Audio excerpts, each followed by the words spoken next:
Hi, I'm Eugene Collins, and today I'm here at G&T Tires with Mr. Bryan. Mr. Bryan is a community treasure. He mentors young boys and keeps them off the streets by employing them, feeding them, and just basically servicing their everyday needs. At the same time, Mr. Bryan had a little trouble. The sheriff's office came here and actually kicked in his door. And Mr. Bryan has a phenomenal relationship with BRPD.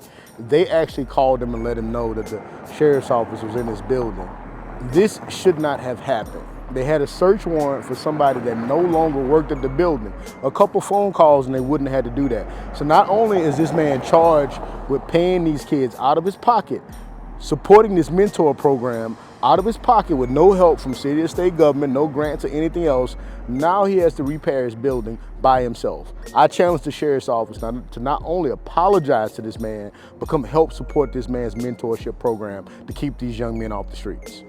So Mr. Glover, you're running a program here where you're basically teaching young black males auto mechanics. Right. And you're feeding them, you're keeping them off the streets. You're basically pulling these kids from the nearby neighborhood and teaching them real skills that they can use past this point to not only support themselves, but at some point, maybe use these skills to support their family. Well, what I'm doing is enabling them to get things accomplished because they don't have real father figures in the community. Most people are concerned with themselves and not with the young youth. And most of your problems are generated through the neighborhood because that's all they see is crime. So what I've done, I've been there so long, I pull them in, teach them how to clean up, fix tires, and number one, not fight each other. So let me get this right. You bring these brothers in, you feed them, you give them whatever they need. Right. You pay them out of pocket. Right. And to my understanding, you're not getting support from the city, state, government, foundation, Nobody. It's out of your pocket. Totally on my own because I see there's a need for it. And then what happens is, several customers will come by and they see it, they might bring them something to eat, try to help. Because they see, as long as you're doing things like this, you don't have the problem that you might think you have.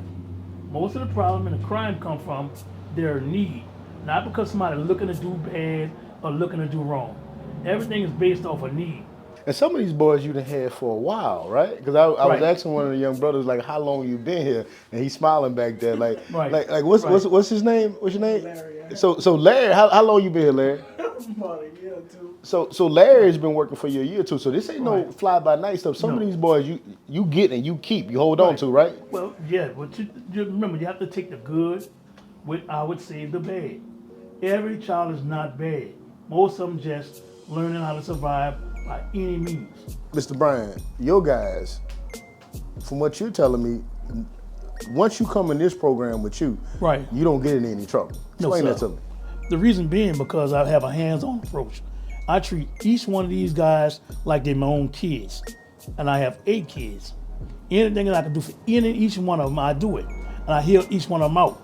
I just don't push it to the side because most of the time when you do that, you're letting the devil intervene in your whole process.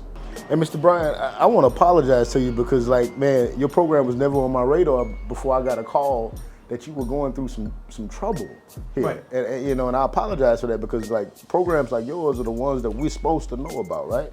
Right. And not just when there's trouble, right? Right. But can you tell us a little bit about the trouble you had? Well, I had a situation where I got woken up at 5 in the morning. City police called me because my alarm was going off. And I was sleeping real good. They called and let me know the sheriff department was in one of my buildings. I have 2 buildings directly across from each other. So, I get up, they talking to me, they just hung up abruptly. Asked me a bunch of strange questions I don't know what it was about. So I get up and come out here. When I get out here, I don't see anybody. But one of my guys let me know that he ran over to the building to see what's going on. They handcuffed him. And, they kind of roughed him up for no reason. They had a search warrant for another guy that's not a tenant in my building. He worked for the guy that's a tenant, and he worked there for a short period of time, but they came there and told my building saying that they were looking for this guy. Unbeknownst to me, I don't know what's going on. So I didn't understand that, but you taught my building, and then when I try to speak to you guys, I'll get it resolved. It's like it's a laughing matter. What's funny about tenable man property? What I'm saying is that I think that's nasty work because my record speaks for itself. If anything you want to tell me, you called me at 5 in the morning. You could have asked me to come open the building up instead of cutting up and breaking all the doors and ripping all the zincs and everything off the walls. So they joked about tearing up your building. No, he had a big stupid smile on his face. That's insulting. After you do that, and then I'm looking you in the face, you talking to me, but you slide a warrant under the door.